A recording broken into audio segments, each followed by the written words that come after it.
વડોદરા શહેરમાં વધતા જતા ગુનાખોરીના બનાવો વચ્ચે વધુ એક ચોંકાવનારી ઘટના સામે આવી છે. દંતેશ્વર વિસ્તારમાં 2 યુવકો પર 15 થી 20 શખ્સોના ટોળાએ જીવલેણ હુમલો કર્યો હોવાનો આક્ષેપ સામે આવ્યો છે.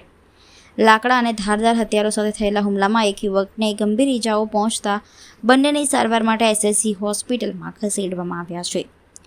પ્રાપ્ત માહિતી અનુસાર દંતેશ્વરના જનપથનગર સોસાયટીના ગેટ પાસે કેટલાક શખ્સો દ્વારા દારૂ પાર્ટી કરવામાં આવી રહી હતી.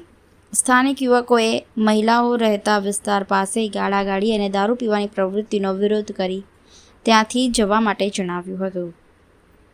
આ બાબતે ઉગ્ર બોલાચાલી બાદ મામલો મારામારી સુધી પહોંચ્યો હતો.